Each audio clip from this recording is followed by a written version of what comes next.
আসসালামু আলাইকুম সুপ্রিয় শিক্ষার্থীরা, জুলাই আশরাফ মাস্টার আদর্শ উচ্চ বিদ্যালয় কর্তৃক আয়োজিত অনলাইন ক্লাসে সবাইকে স্বাগত। আমরা যারা কাছে দূর থেকে ভিডিওটা দেখছি সবার জন্যই, বিশেষ করে আমি ক্লাসটা নিচ্ছি এখন ক্লাস সিক্স ইংলিশ, এবং আমাদের টপিকটা দিয়েছি introduction to right form of verb. Class সিক্সের শিক্ষার্থী যারা আছে তাদের জন্য আজকের ক্লাসটা খুবই গুরুত্বপূর্ণ হতে চলেছে। আমরা সবাই মনোযোগ দিয়ে লেসনটা খেয়াল করব। আমি তোমাদেরকে দেখিয়েছি যে ইন্ট্রোডাকশন মানে হচ্ছে পরিচিতি to right form of verb. Right form of ভার্বের সাথে ভার্বের সঠিক ফর্মের সাথে বা গঠনের সাথে আমরা পরিচিতি এই কাজকে আলোচনা করব। দেখো, আমরা প্রথমেই এখানে একটা ছক দিয়েছি। ছকের মধ্যে আমি দেখিয়েছি person, first person, second person, third person. যেহেতু আমাদের অনলাইনে ক্লাস নিতে হচ্ছে, তা আমরা সামনে থাকলে যেভাবে বোঝাতে পারতাম, দূরে থেকে তোমাদেরকে মনোযোগ দিয়ে বুঝে নিতে হবে, এবং যেখানে না বুঝবো আমাদের সাথে যোগাযোগ করবো। আমি একটু বলি। দেখো, পারসন হচ্ছে তিন প্রকার: first person, second person, third person. সেটা কি কি দেখো, এক বচন এবং বহু বচন, সিঙ্গুলার নাম্বার, প্লুরাল নাম্বার। আমরা দেখিয়েছি ফার্স্ট পারসনের সিঙ্গুলার নাম্বার হচ্ছে আই। আই মানে আমি, আই মানে আমি একজনকে বোঝাবো, তাহলে এটা হচ্ছে সিঙ্গুলার নাম্বার, এক বচন।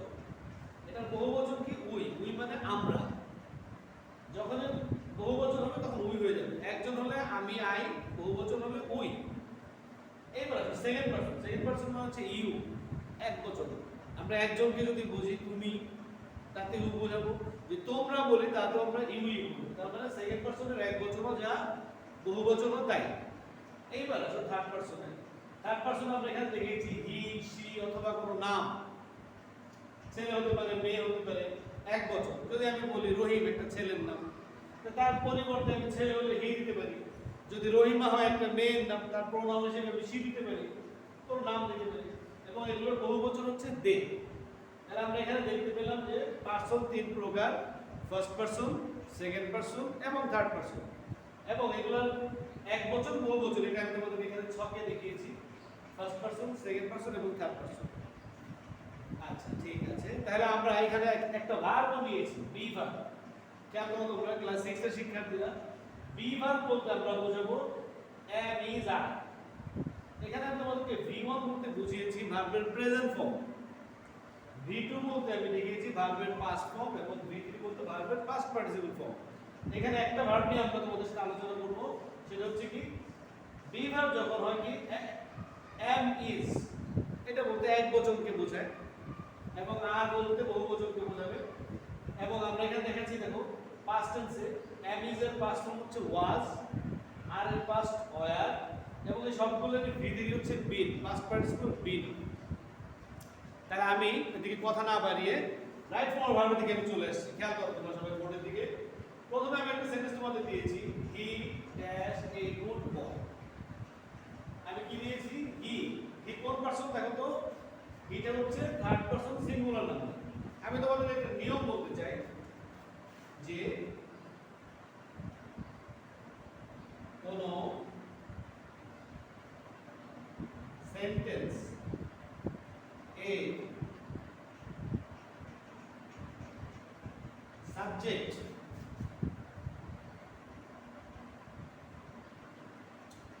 এক বচন হলে ভার্বও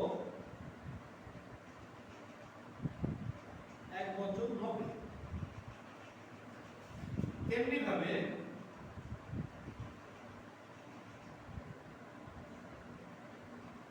কোন সেন্টেন্স এ সাবজেক্ট বহুবচন হলে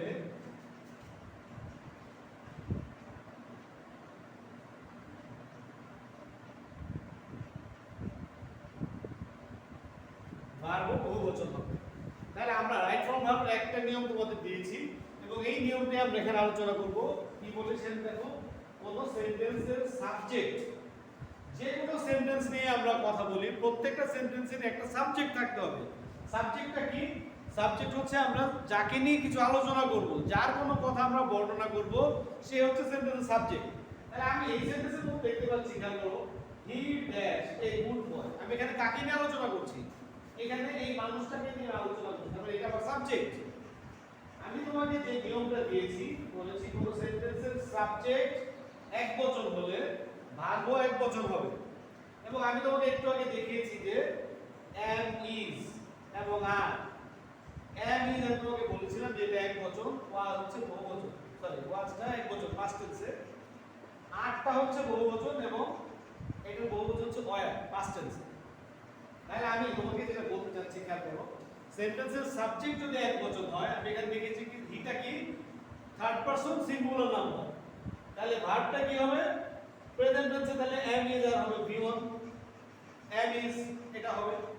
যেহেতু এখানে আমার সাবজেক্ট আছে he dash a good boy, be verb আমি তোমার কাছে বলেছি, তোমরা একটা মনে রাখবা যখন তোমরা দেখবা ব্র্যাকেটের মধ্যে বা বক্সের মধ্যে বি লেখা থাকবে তখন আমরা am is are was were এই পাঁচটা ভার্বের যে কোনো একটা ব্যবহার করতে পারবো। বি ভার্ব থাকলে আমরা am is are was were এই পাঁচটার সুবিধা মতো নিয়ম অনুযায়ী যেটা হয় আমরা সেটা বসাতে পারবো।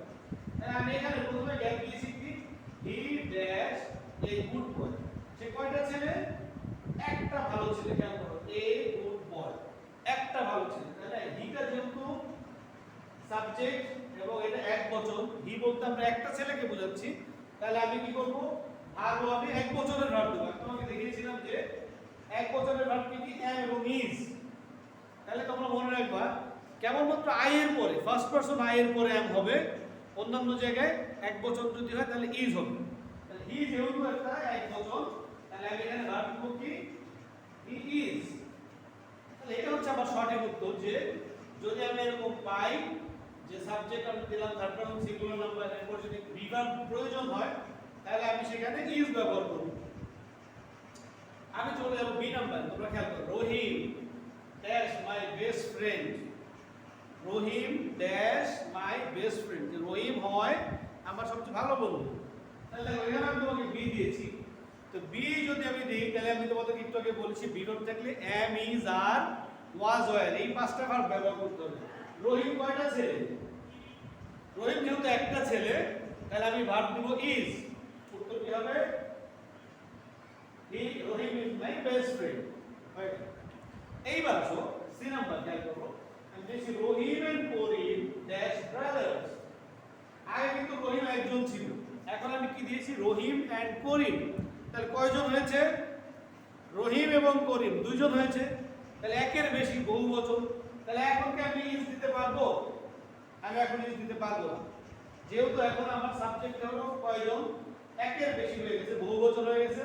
তাহলে আমাদের দ্বিতীয় নিয়ম কোন সেন্টেন্সের সাবজেক্ট বহুবচন হলে ভার্বও বহুবচন হবে। যেহেতু আমাদের সাবজেক্টটা বহুবচন আমাদের ভার্বও বহুবচন করতে হবে। তাহলে আমরা কি দিতে পারবো এখানে? এখানে আমরা লিখবো অবশ্যই আর লিখবো, যেহেতু আমাদের সাবজেক্ট বহুবচন হয়ে গেছে তাহলে ভার্ব আমরা বহুবচনে লিখব। রহিম এন্ড করিম আর ব্রাদার্স, এটা হয়ে গেল। তোমরা ডি নাম্বারে চলে আসো। খেয়াল করো the boys dash very friendly. The boys বলতে কি একটা ছেলে না বেশি ছেলে? একের বেশি, অনেকগুলো ছেলে। ড্যাশ ভেরি ফ্রেন্ডলি খুবই বন্ধুত্ব পরায়ণ। তাহলে এখানে আমি কি দেব? যেহেতু সাবজেক্ট আমাদের বহুবচন আছে তাহলে ভার্ব আমাদেরকে বহুবচন করতে হবে, তাহলে অবশ্যই আমি এখানে আর দেব।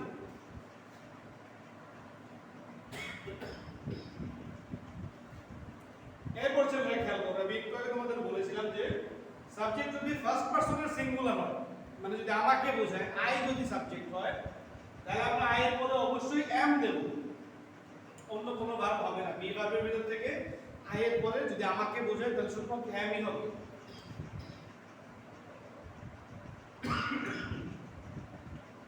কি হলো তাহলে? আই অ্যাম এ স্টুডেন্ট, আমি এখানে বি ভার্ব দিয়ে ফেলেছি। আমি হই একজন ছাত্র। এরপরে তোমরা খেয়াল করো F number. Alif dash writing a letter. আলিফ একটা ছেলের নাম, একটা চিঠি লিখছে। আলিফ একটা চিঠি লিখছে। এখানে আমি তোমাদের কাছে বলেছি বি ভার্ব ব্যবহার করতে। আলিফ কয়টা ছেলে? একটা ছেলে। তাহলে আমি কি দিব? ইজ দিব। Alif is writing a letter. Right, এরপরে আমি চলে যাচ্ছি দেখো জি নাম্বারে, my friends dash playing very well. My friends আমার বন্ধুরা, কয়জন ছেলে? একের বেশি।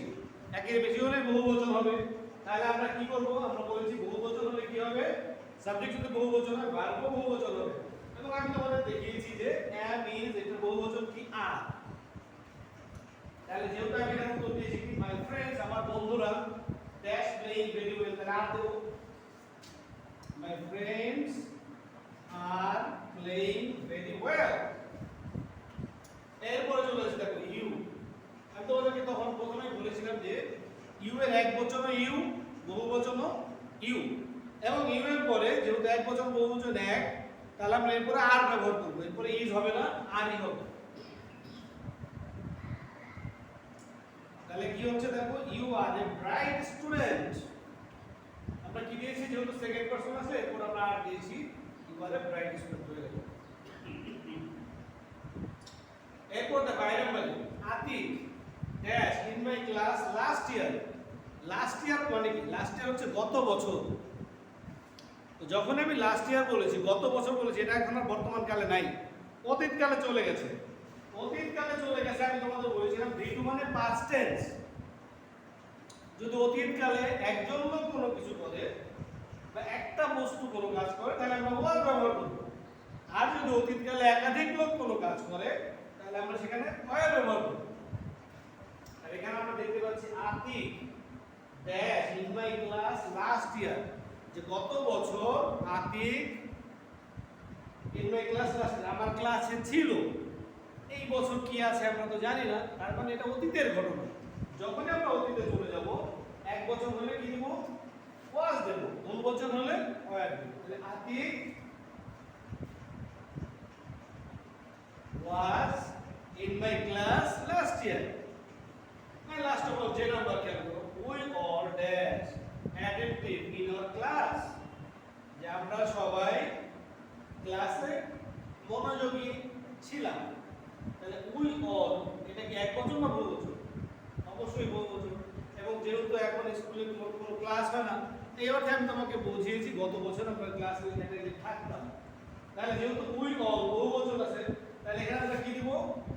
were দিব। we all were attentive in the class, যে আমরা ক্লাসে সবাই মনোযোগী ছিলাম।